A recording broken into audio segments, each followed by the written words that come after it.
Welcome to the No BS Spiritual Book Club's live streaming interview series, where leading new thought teachers, speakers, and authors share the intimate stories behind the 10 best spiritual books that inspired them the most on their spiritual journey. From well-known classics to hidden gems you might never have heard of, the No BS Spiritual Book Club saves you time and money by sharing reliable recommendations from those who've walked the path before you. The No BS Spiritual Book Club, the only no BS guide to the best spiritual books to inspire your own journey of self-discovery. Here's your host, founder of the No BS Spiritual Book Club, Sandie Sedgbeer. Hello and welcome. Joining me today to share the 10 books that had the biggest impact on her life journey is internationally renowned medium, psychic, and medical intuitive Sherrie Dillard, who is the best-selling author of 11 books which have been translated into 15 languages. Sherrie Dillard has a Master's of Divinity in New Thought and Metaphysics, and she's been featured on national TV for her work with police detectives in solving the Stephanie Bennett cold murder case. Sherrie Dillard, welcome. Hey, thank you so much for having me. So tell me about your journey with books. I know that you said in your written description that at a very early age you knew that books were opening doors to whole new perspectives for you. Oh, absolutely. I grew up in a home where we had a lot of the old classics. We had books that were probably above my reading level at the time, when I started when I was younger, but I soon learned how to negotiate that. And like most kids, it just opened up so many new worlds for me. And I just spent a lot of time reading books. You said that, books have been your teacher, your mentor, your friend, and sometimes your tormentor. How did they torment you? When you read a really engaging book, and I tend to get very involved, even if sometimes if it's a nonfiction book, I can get very involved in it. When you're learning a lot from a book, or there's new insights or new ways to look at things, and the tormenting, there's different forms of tormenting I go through. But one form is when I realize that I'm almost done with it. I'm almost finished. And I start to slow down. I start to say, okay, well, I'm going to only read this much tonight. I'm not going to just go through it because I want to savor it. I want to wait for tomorrow. So I almost exert too much energy trying to keep it alive for me. And I'll miss out on really just the experience of it. So, maybe I'm tormenting myself, but that's one form. But there's definitely tormenting can come in different forms for me. Sometimes if it's a fiction book where, I'll expect certain things from certain characters. Sometimes I want them to go into more depth. Well, why did you make that decision? What is going on with you? And that will also, I want to know more about them. And sometimes the book will give it, but sometimes I have to just kind of make it work for myself but it's almost like a conversation that I want to have with that character. Yeah. And it's hard when you don't get that. Yeah. Yeah. I sometimes don't like finishing a book because it's like saying goodbye to good friends. Mm-hmm. It definitely is. Yeah. Mm-hmm. So how challenging or how easy was it for you to pick just 10?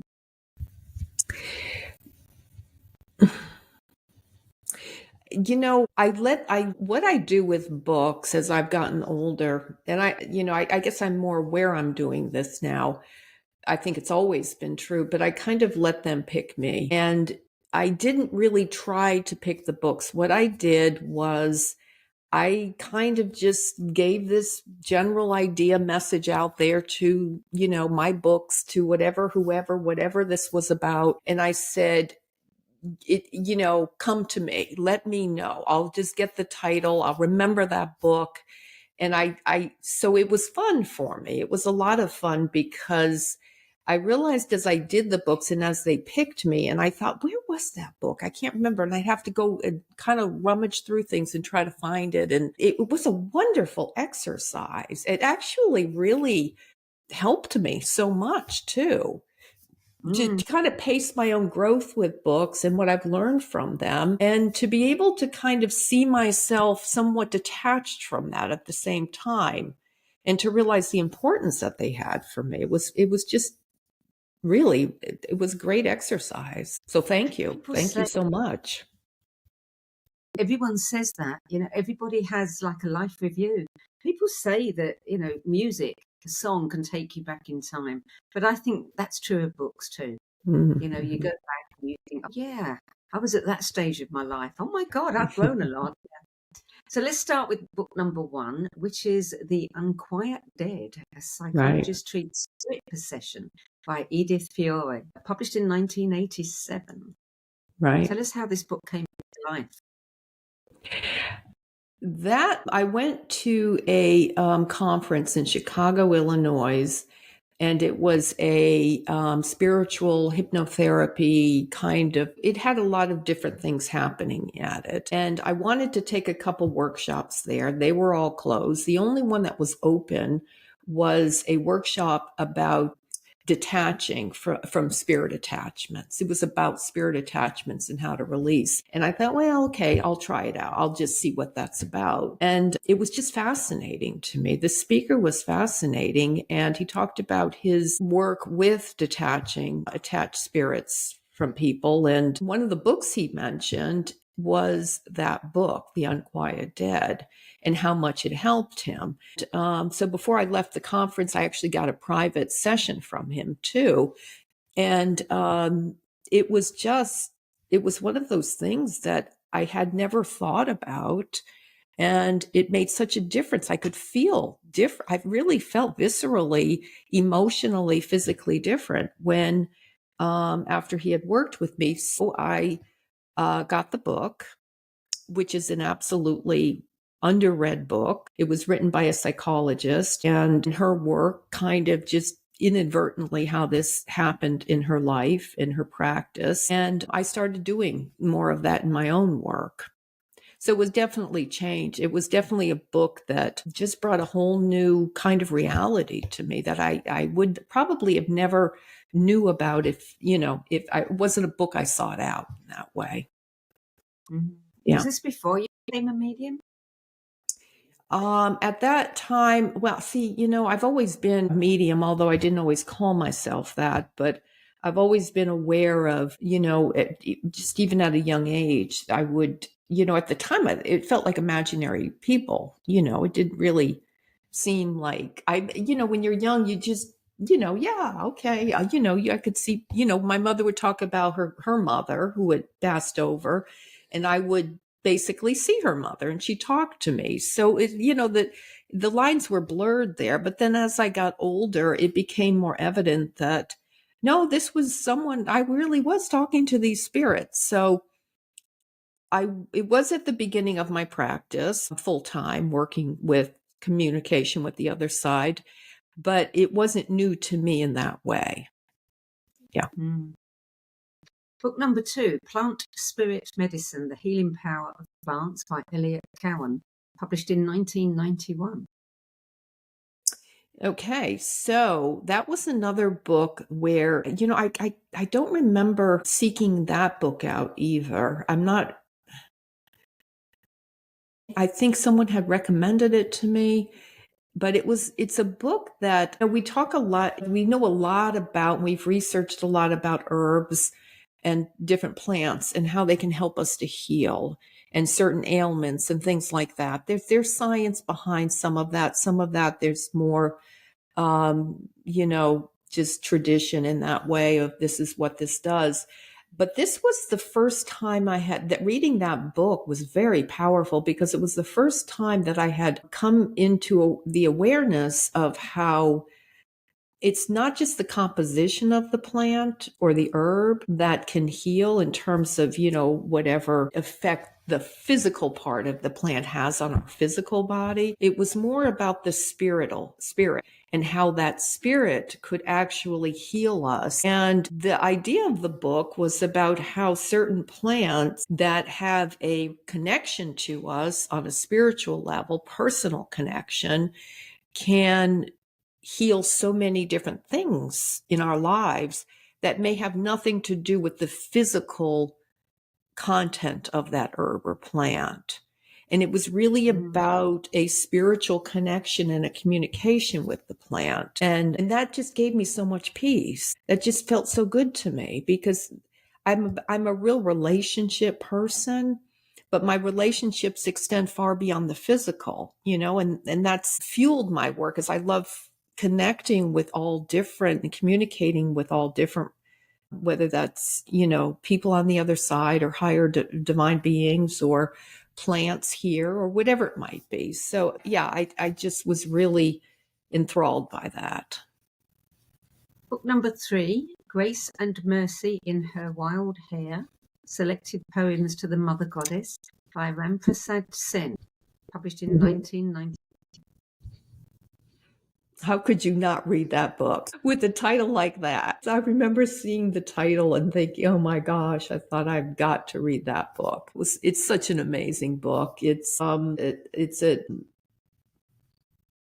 can't even remember what century it is right now, but it was not recent. It was written quite a while ago. And it's poetry. It's this kind of like emotionally raw, passionate poetry to the mother goddess in this man who is in India, who is basically a civil servant. He doesn't have a lot of status. He's just a simple man, but his life is about his devotion and passion for the mother goddess. And he talks about how, the dark side of her too, the part of the mother goddess that brings him suffering and brings him torment. And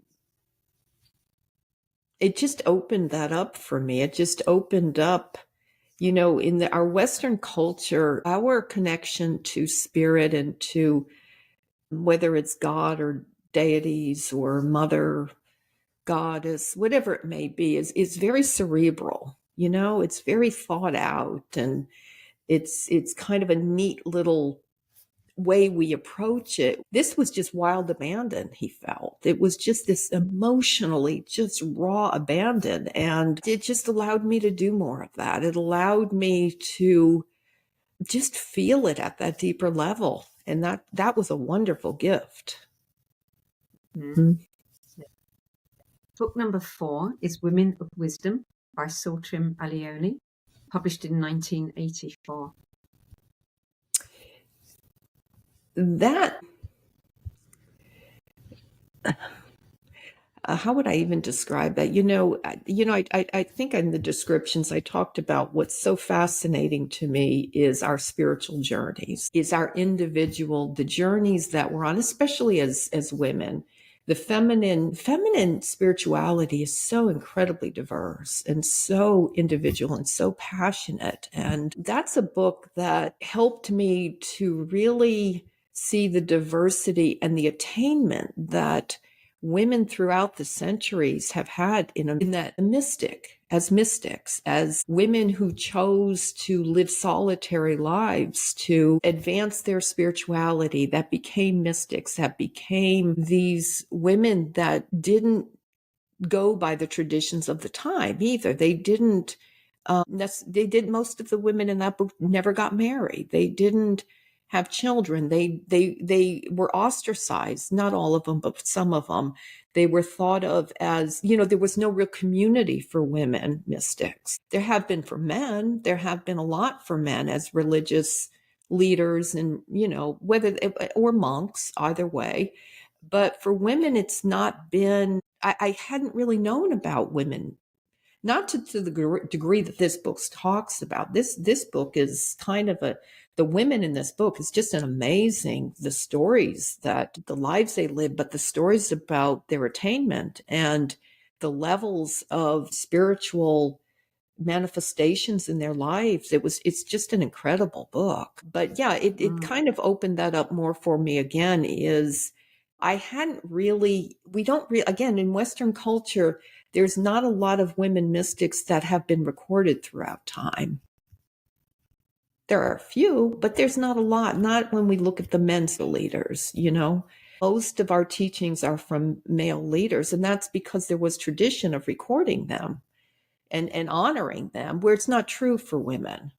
And in that book, someone did record that. Someone did go back and they looked at the stories and they traced their lives. And so it's a very rich book if anybody's interested in that, the lives of women mystics.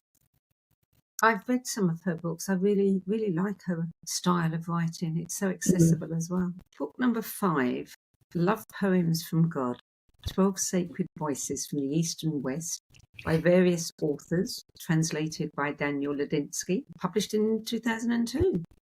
Your nightly go-to, you said, for years. Years and years, I still read it. It's so hard to put this in words.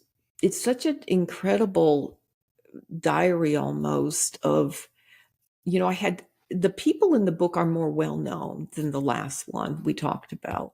In this book, we all know, we've heard of Saint Francis of Assisi, and we've heard of Saint Teresa, and we've heard of Meister Eckhart. These are people that we know.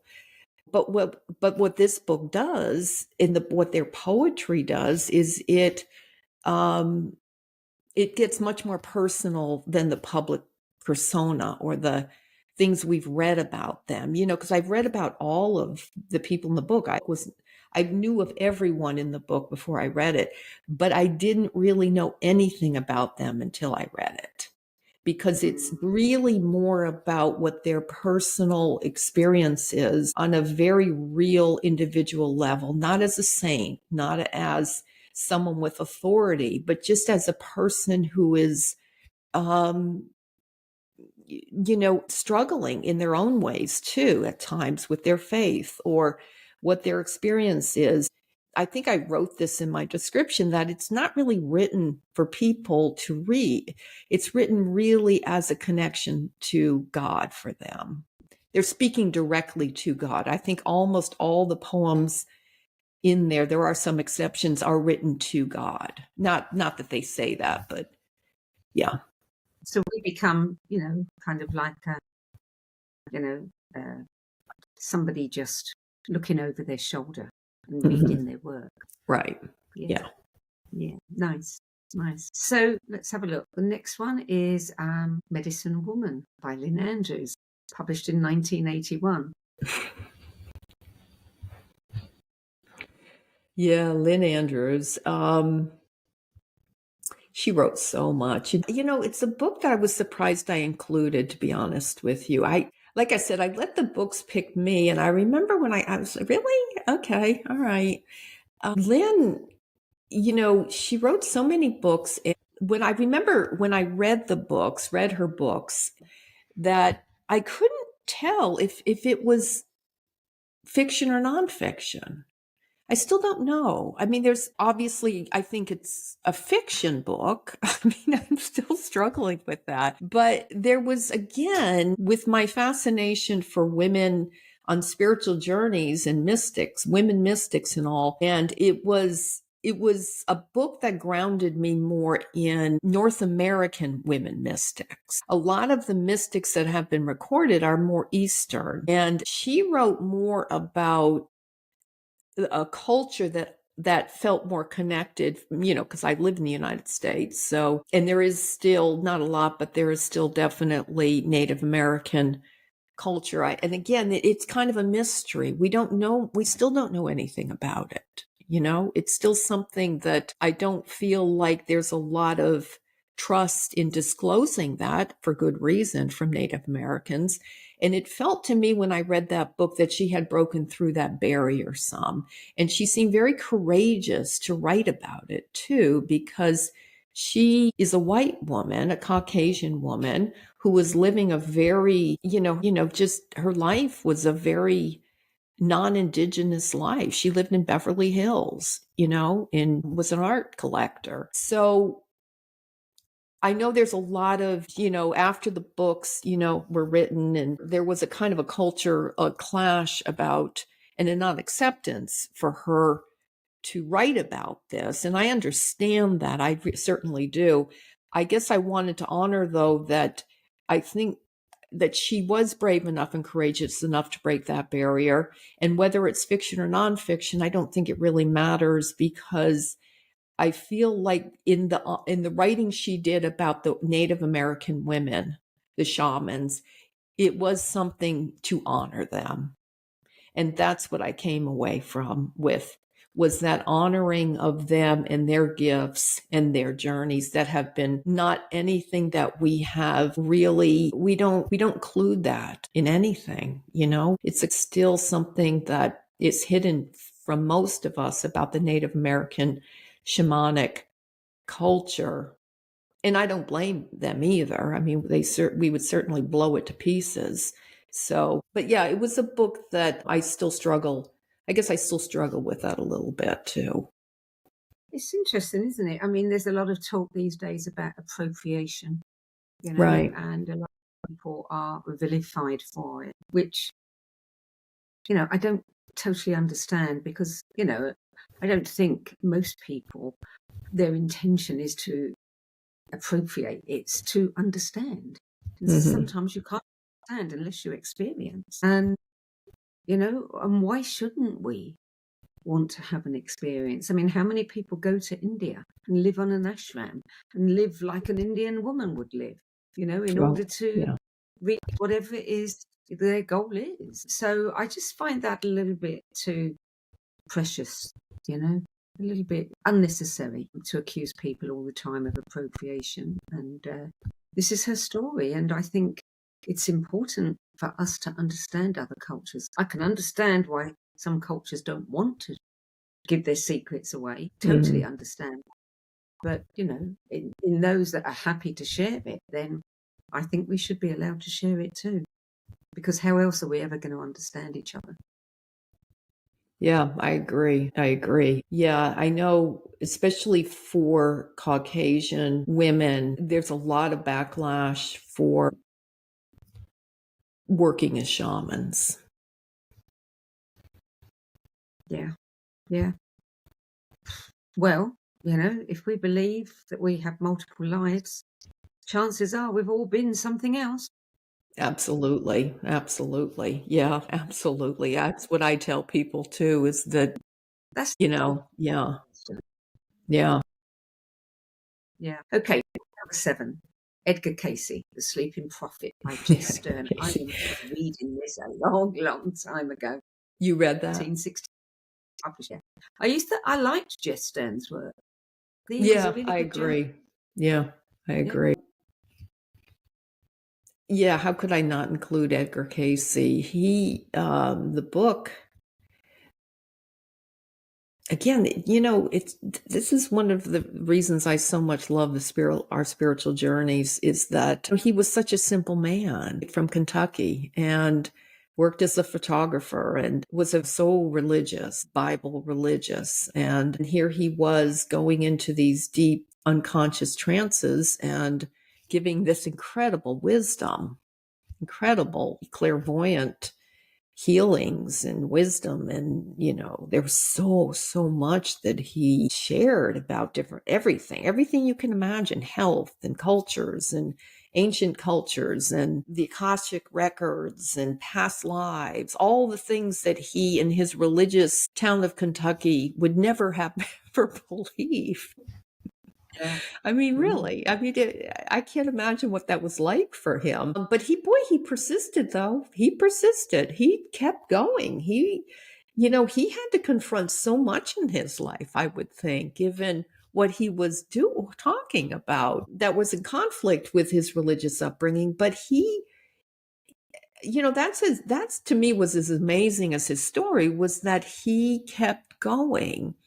And he put out there for the times books that were really challenging. I mean, he wrote about Jesus's life in a way that was never recorded or never thought about in that way. And I agree, Jess did a very good job with describing that, just kind of really putting together a story that I think when you read it, it's one of those books, again, I think that it's the story, it has such an individual impact on people. It kind of challenges what we believe. It challenges our view. And I think everybody that reads that book will come away changed in that way of some self-reflection, and even the judgments that we give to other people too, that we think, well, that's a Bible thumping person, or, they're religious, they're not spiritual, they're religious. And I know in my own practice, that's certainly been debunked, because I have many clients who are religious, but are also on a simultaneous spiritual journey too. I think that's challenging. It's an amazing book, and it certainly expanded my idea about who I was in that way, and a much more self-acceptance after I read it. I always admire people like this, because, he's given so much information to the world that we wouldn't have had otherwise. I mean, he was going into all kinds of stuff, talking about, past lives, talking about reincarnation, talking about ancient, Atlantis and different things. Oh. How else are we going to get that information? He even talked about what's going on now with the earth changes. He talked about the shift in the poles, how what the weather, the impact on all of us in that way. Yeah. And I think he was the one that kind of opened up the whole, idea of Atlantis and what was really happening on Atlantis, what that was really about. I don't remember him talking, I haven't read all the books, but about what's going on now. Did he give us any insights into with the weather, with the earth changes? Yeah, he definitely talked a lot about that. He even came up with this whole map of what the parts of the United States that were going to change because of that. And how basically, I remember seeing this and reading this, that the map was almost like a lot of the states on the East Coast and Florida just were no longer, or they got very small, because he talked about the melting of, what's going on now, the icebergs and all that, and how that was going to cause all this flooding. And he showed the Mississippi River becoming so big that it actually made two different it separated the country.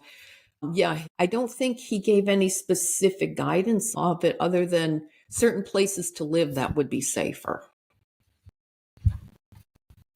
Well, we'll see, won't we? Now, you're listening to an OBS Spiritual Book Club interview, and sharing her 10 best list of most inspirational books today is internationally renowned psychic, medium, medical, intuitive, teacher, and author Sherrie Dillard. We'll be back with more from Sherrie Dillard after this break. Welcome to Om Times TV. Maya Angelou once said that there is no greater agony than bearing an untold story inside you. I'm Sandie Sedgbeer, and when I'm not hosting Om Times Media's flagship radio show What Is Going On and the No BS Spiritual Book Club, I help people share their untold stories. Books are my life, my joy and my passion, and there is no greater reward than helping aspiring writers get their books out of their heads and into the hands of those who are waiting to read them. If you feel that you have a book in you but don't know where to begin, visit Sedgbeer.com, click on the Work With Me tab and find out how my experience helping others tell their stories might be just what you've been looking for. That's Sedgbeer.com, SEDGBEER.com.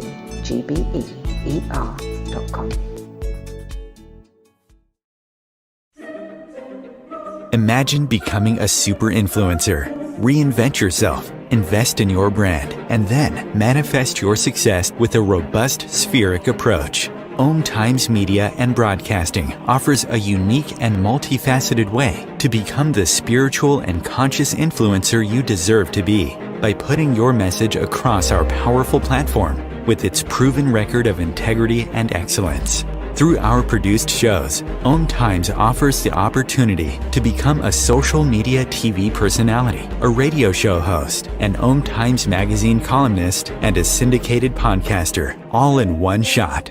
By live streaming your show on Om Times TV and broadcasting it across the extensive Om Times radio and TV networks, you become more than a host. You become an ambassador and a force for positive change. Om Times. Open yourself to the possibilities. Everything that we do, we can do in a contemplative manner. Through the art of contemplation, you can use the gene keys in a really powerful way. Gene keys is basically the code book of life. In the gene keys, the book is made up of these three levels: shadows, gifts, and siddhis. And the journey is through those three levels, kind of unpicking of the shadow states, the releasing of the gifts, and then the embodying of this higher consciousness called the siddhi. And the siddhis are very exalted words. And it's not like we kind of suddenly are all these exalted Christ-like beings, but we have flashes and illuminations along the journey. And the more we get stuck into the journey, the more illumination comes to us, because the more we're releasing the light from in these codes inside our DNA. So all those revelations are inside us. So the contemplative way is the inner way.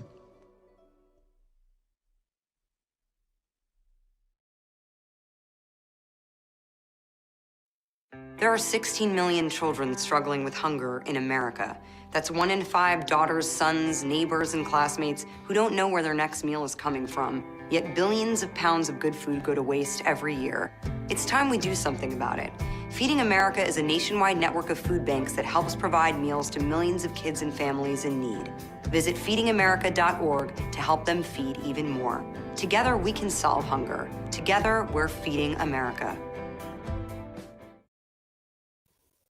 Welcome back. Sherrie Dillard, book number 8, The Surrender Experiment, My Journey into Life's Perfection by Michael Singer, published in 2015. And I have to say that over the last 2 months, this book has been coming up again and again and again. And I don't know why, because usually it's his other book. And now suddenly everybody seems to be reading this one. Interesting. Yeah. Yeah, that is interesting. I read it before I read his more, the book that he's more known for. But I like biographies. I like learning about people, so I thought I'd read that one. So many of us talk about, we struggle in our heads about, well, I'm going to do this, I'm going to do that. We overthink everything. We kind of, that constant mind chatter just goes and goes and goes. He truly is walking his talk, because that's what's so fascinating, I thought, about him was he talks in his book, what is it, Unleashing Your, I can't think of the name right now, the title of his other book, but the part of his teaching is about kind of not being in that chattering mind, not listening to, freeing ourselves from that. But he really did it he was so tested in that too. Things came up in his life that he just accepted and walked right into. He did so many different professions too, which was surprising to me. He felt like he was kind of, for whatever happened, sometimes it would circumstances change or synchronicities, or somebody would ask him to do something and he would be, okay, all right, I'll go do that now. And he did it. It was a great example of not allowing that chattering mind and that overthinking and that fear and stress and, oh my gosh, what's going to happen if I do that? And I can't do that. He didn't. He just walked right into it. And it was a very inspiring book in that way. Very inspiring, because it's easy to talk about, but it's so difficult to do that. Yeah, that's what everybody says. I think we must be into some kind of energy where people are finally beginning to look at how they can do these things that we think are impossible. Yeah, he's a great example for that. So book number 9, Kuan Yin Chronicles, The Myths and Prophecies of the Chinese Goddess of Compassion, by Martin Palmer, J. Ramsey, and Man Ho Kwok, published in 1995. Yes, that is, the book has, I think it's 3 different kind of sections in it that talk about the history of Kuan Yin, in terms of the different Asia, the different, depending on the culture, the different ways that she has manifested in people's lives and the way they view her. And then they talk about, there's a section about her influence too on the cultures in those ways and how she is the most revered feminine female, saint deity in Asia. However, my favorite section was the last section, which is actually an oracle. And it's an oracle that I'm going to over describe it, but just so you'll know what I'm talking about. There's, you open it, that last section, there's 2 pages with numbers on them with little circles around them. And the idea is you kind of close your eyes and you just let your finger take you to the number that you're meant to read at that time. So you do that. And then let's say you get number 17. Her poem, which is, it has a name, but it's number 17. And then it's just a short little paragraph, just this little poem about different things, but it's one of the best oracles I've ever used. I just love it. They're written as poems, so they're not, go do this or that, or this is what's going on in your life. But they're very wise. They're these poems of wisdom about, they talk about different manifestations that we may see here with the earth or with animals or even, culture with people, things like that, whatever it might be. There's different topics that the poems are about. But I've gotten, every time I do that oracle, and I don't do it a lot, it's one of those things that torments me because I'd love to read them all and just do it over and over, but I don't, because I want to keep it something that's very pure. I don't want to let it get in my head too much. So I only use it randomly, and I use it in a way that I really revere what I read. I take it to heart. I sit with it. I meditate what I read. And I've gotten so much from that book.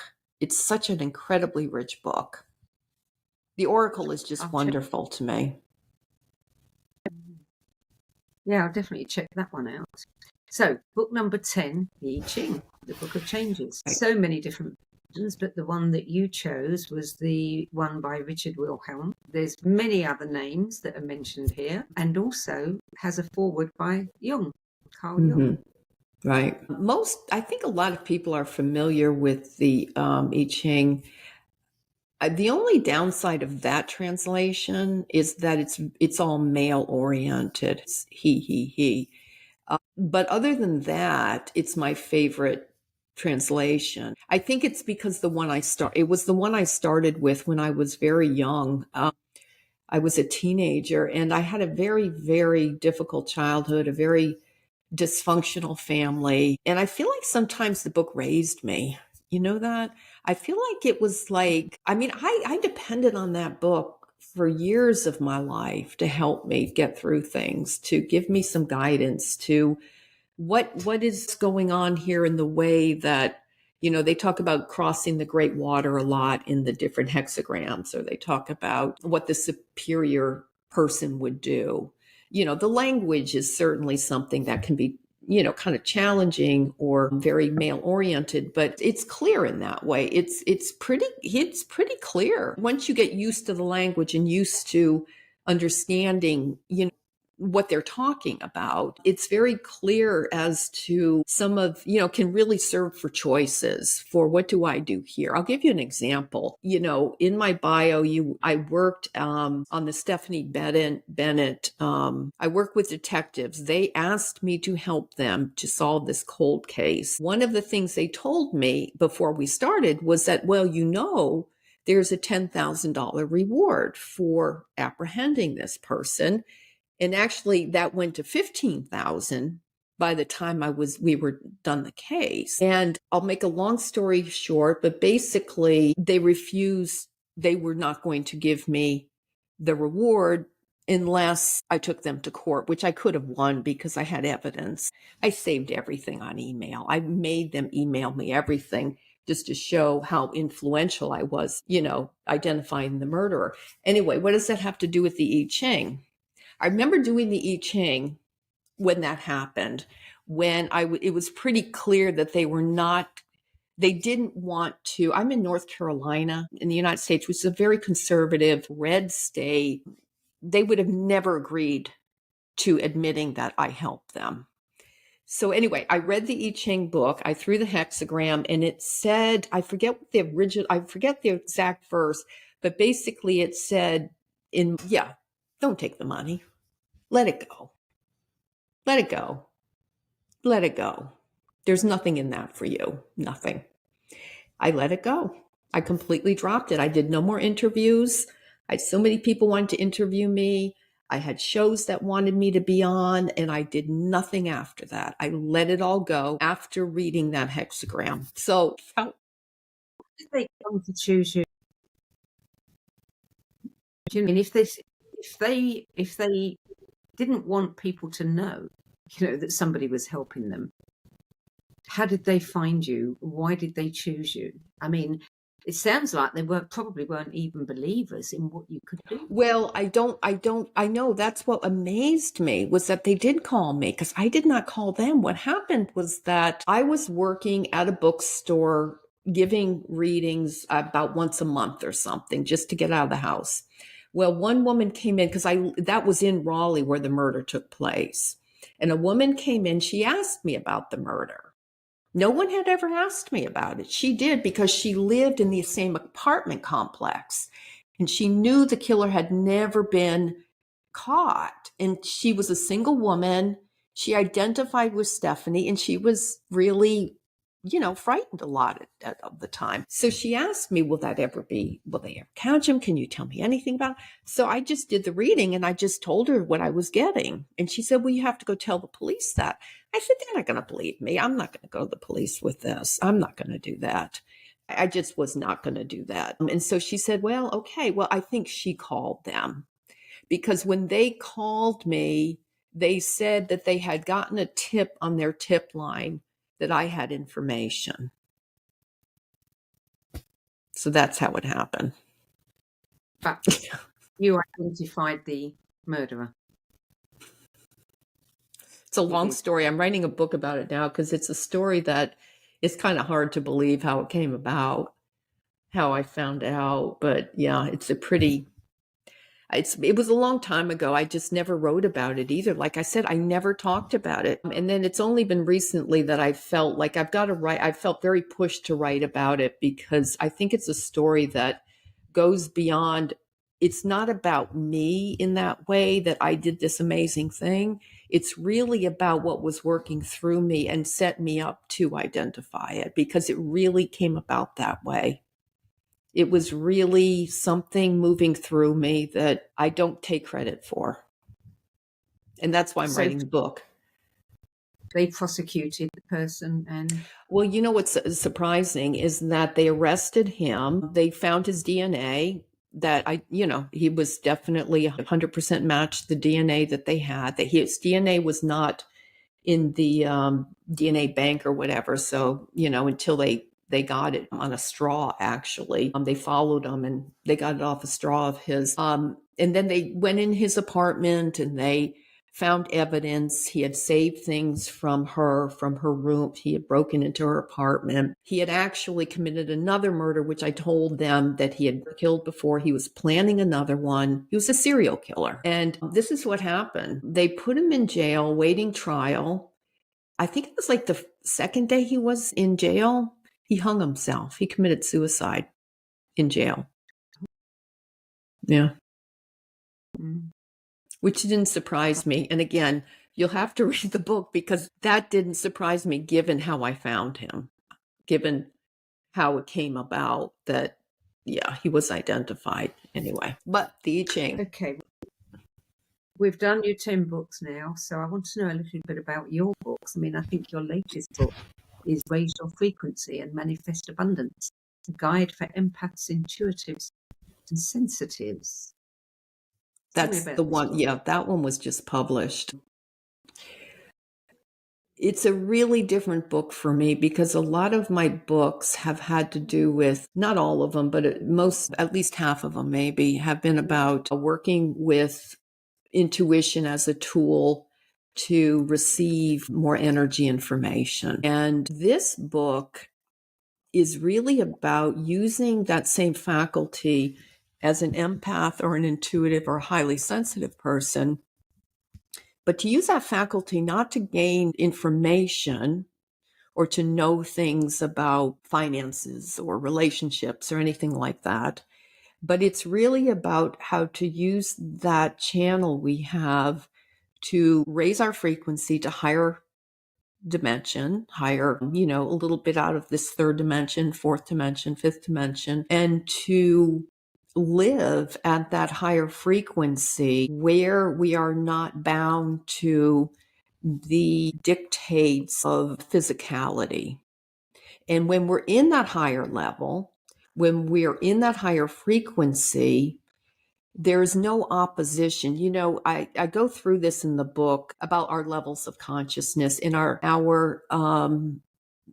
third dimensional level of consciousness. We're just ruled by duality. There's right and wrong, bad and good, loss and gain. It's all about duality. We go forward, we go back. When we raise our frequency to higher levels of consciousness, there's no opposition any longer.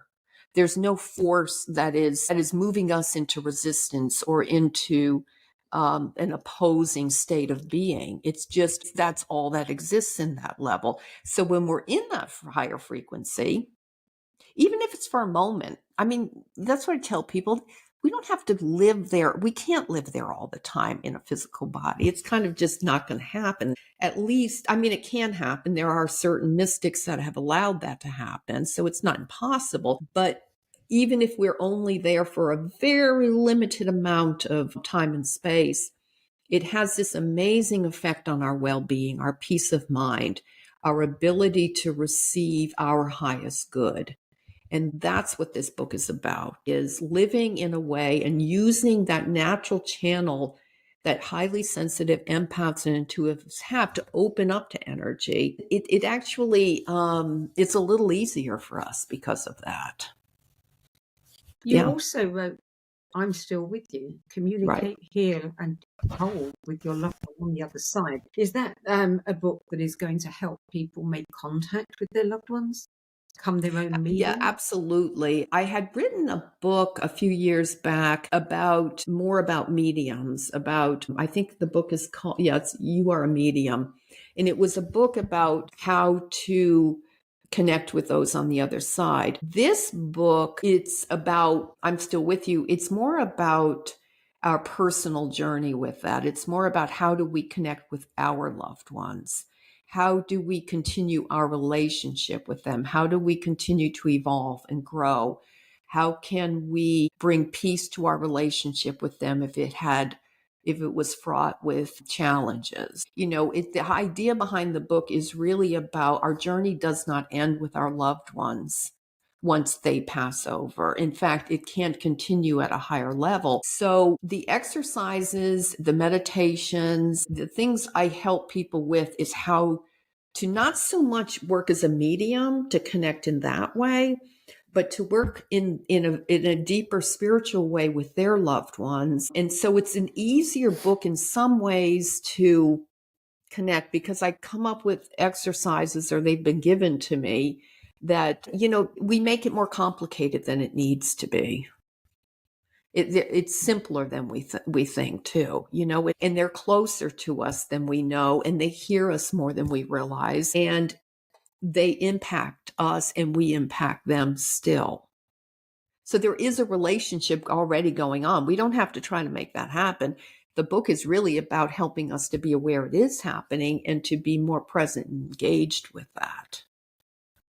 Yeah. I was looking at your website yesterday, and I had a look at your video, one of your videos. Why did many psychics get the election outcome wrong? Do you want to share that answer with us? Well, say that. I'm sorry, I missed. What was the video on your blog? Was why did many psychics get the election outcome I thought wrong? that's the one you said. I just want to be sure. Okay. Boy, did I receive a lot of backlash for that.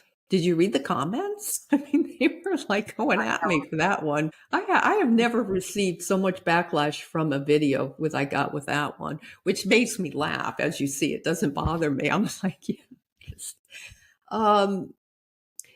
I think, part of the reason I actually made it to help people. I made it to help psychics to realize, because that's what I do. Most of my books are people read them, because they want to get better at this. You're in UK, correct? Yeah. Well, in the States with this election, it was amazing to me how I don't know of any psychics that predicted Trump would win. Almost all of them predicted Harris would win. And I can understand why. It was, close, and we all wanted her. We didn't obviously all want, but most, sane people receive more backlash now. But so what happened was, it's not complicated what happened. I've been there. Psychics said what people wanted to hear, basically. It's not that complicated. To really be good at this, to really, really be good at this, you've got to see things and know things you don't want to see and know. Truly. If you're going to be accurate, you have to open up the full blank slate of all possibilities. And even if the last thing you want is for that to happen, you're not really giving other people the information they need if you're only speaking to what they want to hear. And that's why I received so much backlash from psychics, because of course they didn't want to hear that from me. But I've been there. I didn't use it as an insult. I just used it as a way of, that's what we got to do though. Yeah. So did you predict one way or the other? Well, I knew Trump was going to win. I don't do my yearly predictions anymore, though. For this reason is because I predicted COVID. Well, I didn't call it COVID. I predicted that year that we would have a virus bacteria that was going to be very serious, and that was going to be, just really deadly, basically.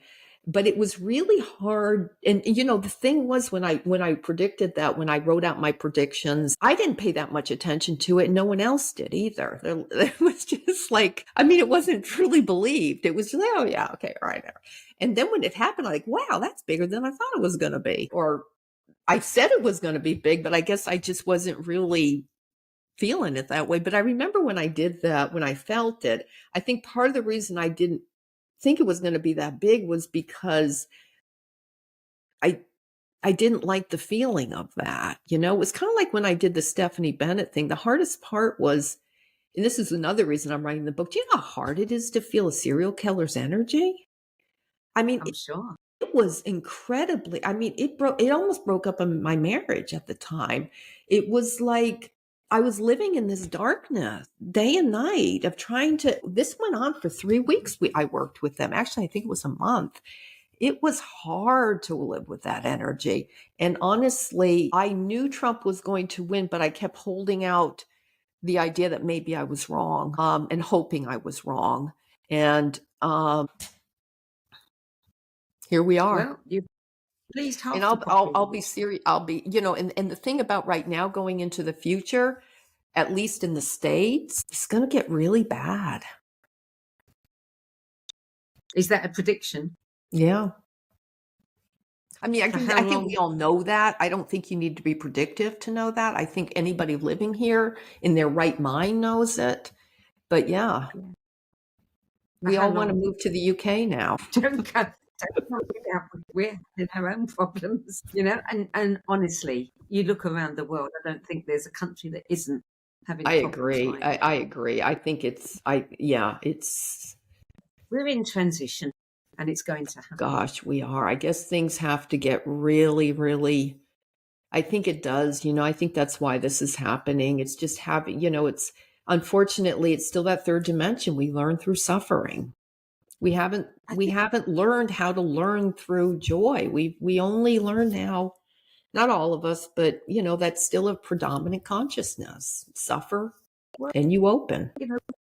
we're here for experience. Right. That's it. And we're getting our fill, aren't we? And when you have experiences, the worst thing that can happen is you learn what you don't want. That's it. Exactly. Yeah. Right. Exactly. That's a big way we learn, but by what we don't want. Yeah. Sherrie Dillard, we're out of time now. Thank you so much for adding your 10 best spiritual books to the No BS Spiritual Book Club's library of recommendations. Thank you so much for having me and for allowing me to do that exercise. It was great fun. Good. I'm glad. Mm-hmm. So for more information about Sherrie Dillard's work, go visit her website at Sherrie, SHERRIE, Dillard.com. That's it for this week. I'm Sandie Sedgbeer. I'll be back at the same time next week with another 10 best interview for the No BS Book Club. Till then, it's goodbye from me. Thanks again, Sherrie Dillard. Thank you so much.